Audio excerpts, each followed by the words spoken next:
Maybe the best thing for us is to let me put some stuff on paper. We just kind of get an idea and a direction, and we can make changes as we need to. I mean, with your team, I know you could do it. Oh, yeah. One lawsuit nearly changed everything for Dave Kindig. After spending decades building one of America's most respected custom car businesses, his empire suddenly found itself surrounded by controversy. But the legal battle was only part of a much bigger story. So what really happened to Dave Kindig behind the scenes? And what did it cost him to build the empire millions of fans admired? Join us as we uncover the heartbreaking truth behind Bitchin Rides. The trauma of growing up poor. Rose Park is a working-class neighborhood on the west side of Salt Lake City. Not the Salt Lake City of ski resorts, tech money, and Mormon institutional wealth. The other one. The one where families stretch their incomes across the month, and where kids learn early that the gap between what you want and what you have is navigated either through resignation or through relentless imagination. Dave Kindig grew up in Rose Park in the 1970s, and he has never tried to make that sound like less than what it was. He has said publicly that he grew up very poor, the kind of poverty where imagination becomes a survival skill because there is genuinely nothing else to work with. What he had was his mother's creativity. She was always fashionable about building things and making things, and that orientation toward making, crafting, toward the belief that you could take raw materials and produce something better than what you started with, is the most important thing she gave him. The things he wanted to make were cars, Hot Wheels, Lego sets, plastic model kits. He reworked them, customized them, took the standard configurations apart, and reassembled them into whatever his imagination said they should be instead. By 17, he was already taking Volkswagen Beetles apart and customizing them. Not to learn formally, there was no formal education in automotive design anywhere in his background. He watched other people do it, and then he did it himself. Every skill he developed was self-taught through observation, practice, and the stubbornness of someone who needs to understand how something works and will not stop until they do. That self-taught quality, the absence of any formal credential, is what makes Dave Kindig remarkable and what made the early years of his career so genuinely difficult. He was exceptionally good at something he had no paper to prove. And in an industry where clients are paying tens of thousands of dollars for custom builds, proof matters. So how does a self-taught kid from Rose Park turn watching other people work on cars into a career that eventually lands him on national television? The great gamble. Before any camera ever rolled in a Salt Lake City garage, Dave Kindig spent 8 years working at a company called High Performance Coatings, where he learned the technical realities of automotive restoration from the inside of an established operation, building the foundation that Kindig Design would eventually stand on. And during those same 8 years, he met the person who would become the other half of everything he was going to build. He met Charity in a dance club on State Street in Salt Lake City. Both of them young, both of them drawn to cars, both of them operating in a city that was not exactly the center of the custom automotive world, but that had a specific community of enthusiasts who took the work seriously. They dated for several years before marrying on July 11, 1992. By the time he was ready to quit his job and start his own operation, Charity was not just his wife, she was his business partner, the person who understood what he was trying to build and was willing to bet their financial security on his ability to build it. In June 1999, Dave Kindig quit his job, cashed out his 401k for $4,800, and launched Kindig Design in a 4,500 square foot rented space near 40th South and State Street in Salt Lake City. $4,800. That was the entire financial foundation of what is now one of the most recognized custom car operations in America. His retirement savings, gone in a single decision that represented the total commitment of every resource he had to a dream he had been carrying since Rose Park. The early years were not easy. Custom car work requires clients who have money, real money, not modest money, and who are willing to trust someone they might not have heard of with vehicles they love and significant sums of cash. Building that trust takes time, and it takes reputation, and it takes a body of work that people can point to and say, "This is what this shop does." Dave Kindig was building all three of those things simultaneously, while also running the business, managing the shop floor, doing the design work, and trying to keep the whole operation financially viable on the strength of a $4,800 starting investment and skills he had taught himself by watching other people.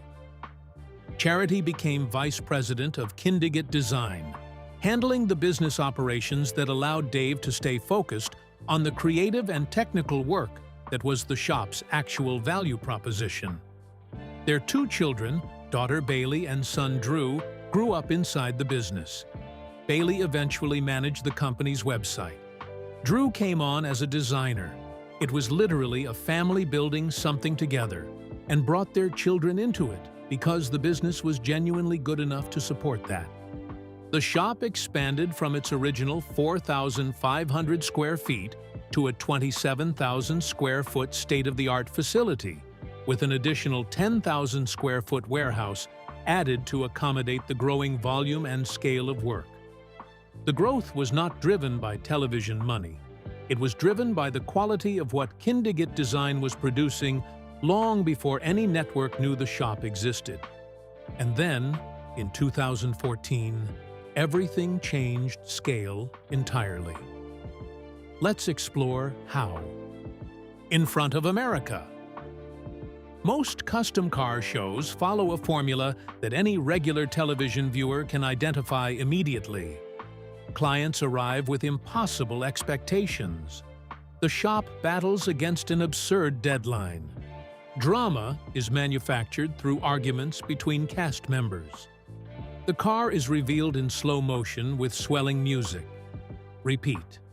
Bitchin Rides was different from the beginning, and IMDb reviewers noticed it immediately, calling it refreshing compared to the competition, because it actually showed cars being restored, showed the difficulties and mistakes and fabrication work, without drowning everything in artificial drama. The people who made these builds were visibly, genuinely skilled, and the show's format trusted that skilled people doing extraordinary work was compelling enough on its own. The show premiered on Velocity Channel in 2014 and ran for 11 seasons across 2 decades, becoming Velocity's most popular series before the network transitioned to Motor Trend On Demand.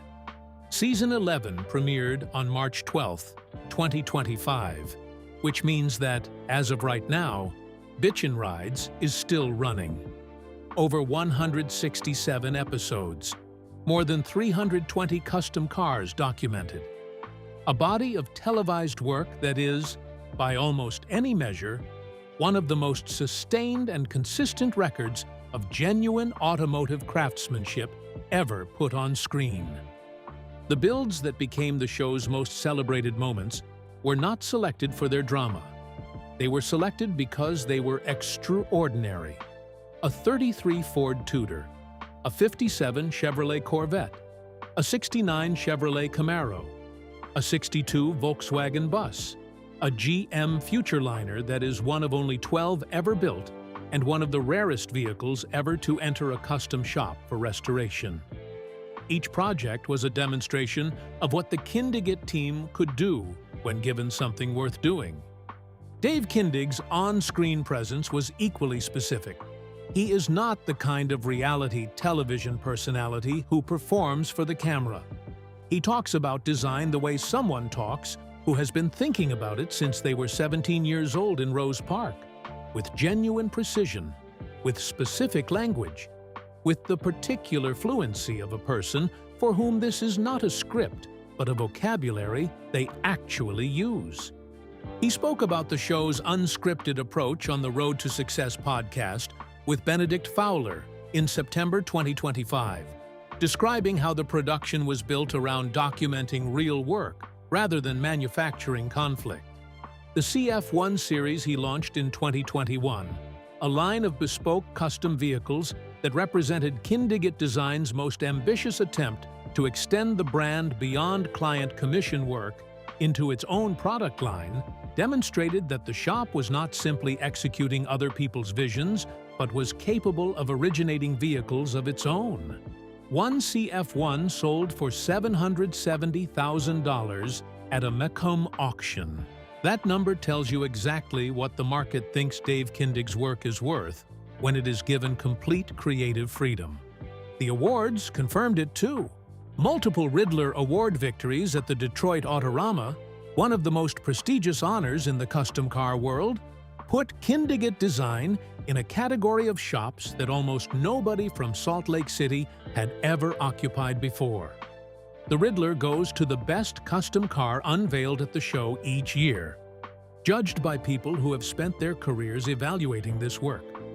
Dave Kindig's shop won it multiple times. That does not happen by accident or by television. But while the show was running and the awards were accumulating and the CF1 series was finding buyers willing to pay $770,000 for a custom vehicle, something else was happening. Something that began in 2019 and has not been fully resolved as of 2026. Something that threatened to undo, in a courtroom, what 20 years of exceptional work had built. So what is it about? 30 chiropractors, $230,000, and a car shell with no engine. The lawsuit that has followed Dave Kindig and Kindig Design through the early 2020s is not a simple story. And the people who have tried to reduce it to one, either pure villain narrative or pure victim narrative, have missed what actually happened. Here is what the records show. In 2019, more than 30 chiropractors and wellness professionals contracted Kindig Design to restore and customize a 1974 Dodge Charger. The total project cost was set at $670,000. They paid over $230,000 up front to begin the work. It was a significant project by any standard, and it represented genuine trust placed in Kindig's reputation. And then 2020 happened. The pandemic arrived, and the supply chain broke, and the automotive parts industry, already a world of specialized sourcing and long lead times under normal conditions, became a logistical nightmare that affected every shop in the country at every budget level. Kindig Design was not uniquely affected. It was just one of thousands of custom shops navigating an environment where the parts they needed either didn't exist, weren't being manufactured, or couldn't be shipped on any reliable timeline. The chiropractors say that by 2022, after paying $230,000 up front and waiting 3 years, all they had was a bare shell of a car. Multiple requests for updates had been met with evasive answers or silence. They were not able to locate anyone at the shop willing to discuss the project's status. Requests to get the vehicle back were reportedly met with delays or ignored. In 2022, they sued. The charges were fraud, breach of contract, and intentional infliction of emotional distress. The fraud allegation specifically was that Kindig had continued to accept payments despite being unable to complete the promised work, and had deliberately misled the plaintiffs about project timelines. Kindig denied wrongdoing and pointed to external factors, the pandemic, supply chain disruptions, industry-wide delays, as the cause of the delays. Their position was that deposits fund parts and labor in the normal course of custom automotive work, and that outside forces had made the timeline impossible to meet. They denied intentional misuse of funds. As of late 2025, the case was still active. The case that began in 2022 was still working its way through the Utah court system 3 years later, with trial scheduling remaining a possibility in early 2026. The chiropractor lawsuit was not the only legal matter Kindig had navigated. Back in 2015, Kindig had filed suit against Creative Controls, a Michigan company, alleging copyright infringement, patent infringement, and that Creative Controls had stolen Dave Kindig's visual designs and used images related to the company without permission. The court granted part and denied part of Creative Controls' motion to dismiss, found that Kindig had adequately proved Creative Controls had communicated with clients in Utah, but could not prove design violation. The case eventually disappeared from the docket in late 2017, suggesting an out-of-court settlement, but it established that Kindig's intellectual property was being copied and that the shop had been willing to fight for it. The pattern that emerged when the chiropractor lawsuit became public was unsettling. Other clients stepped forward with complaints of their own: missed deadlines, poor communication, trouble getting refunds. Multiple clients described contracts so vague that enforcing timelines was nearly impossible. Others said requests for their vehicles back were met with delays or ignored. Legal analysis of the situation concluded it appeared to involve gross mismanagement and failure to perform rather than deliberate theft. The absence of intentional deception from the beginning did not make the situation better for the clients who had handed over significant sums of money.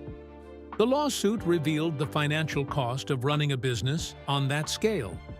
What it could not fully capture was the personal cost of spending decades trying to build and protect it. The personal cost of building something this big. The lawsuit is the most dramatic and the most publicly documented hardship in Dave Kindig's story. But the tragedy of what he has built is not located entirely in a courtroom. Some of it is visible in the quieter, less dramatic costs that 25 years of this specific kind of work extracts from a person and from a family. Dave Kindig has been doing this since he was 17 years old. He has been running a business doing this since 1999. He has been on television doing this since 2014.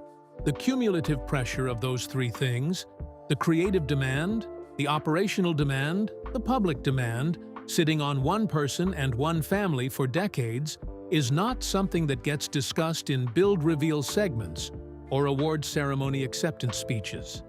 He spoke on the Road to Success podcast in September 2025 about navigating business challenges alongside the creative work, opening up about growing up poor in a way that connected directly to the anxiety of building something significant and then being at risk of losing it. The family dynamic at Kindig Design is genuinely unusual. Charity as vice president, Bailey manages the website, Drew working as a designer. The entire family inside one business, working together daily, building something collectively that they each have a stake in.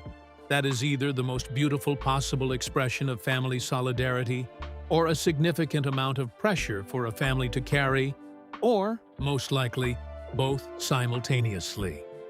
When the lawsuits arrived, they did not arrive as an abstraction. They arrived as a direct threat to a business that Charity had co-built from the beginning, that Bailey and Drew had grown up inside and now worked inside, that Dave had constructed from $4,800 and self-taught skills and 25 years of work. The litigation was not just a business problem. It was a family problem. It implicated the place where the whole family worked and the reputation that the whole family had spent 2.5 decades building. And it arrived while the show was still running. Managing the gap between what was happening in the court system and what was appearing on screen must have required a specific kind of mental endurance that nobody who watches Bitchin Rides is positioned to fully appreciate. His net worth is estimated at approximately $2.5 million as of 2025, significant, but not the kind of number that makes a $670,000 disputed project or multiple legal disputes feel irrelevant. For a business that requires sustained client trust to operate, a reputation for delivering builds that never arrive is not a problem that wealth insulates you from. The custom car world is a community.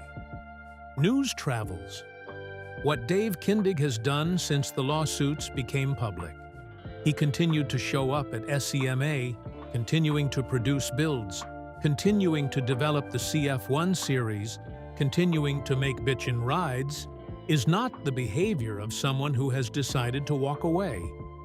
It is the behavior of someone who believes the work itself is the argument, and that keeping doing it at the highest level is the only response to questions about whether the shop can be trusted. Whether that argument will be sufficient in court, in the court of public opinion, and in the custom car community that has followed this story closely, is something only time and the continuing record of what Kindig Design actually produces can answer. Knowing everything about the lawsuits and the client disputes and the gap between the show and reality, does it change how you watch Bitchin Rides? Or does the quality of what he builds on screen still speak loudly enough to answer all of it? Share your thoughts with us in the comments section. Remember to like, share, and subscribe for more. Also, click the next video showing on your screen. You will enjoy it.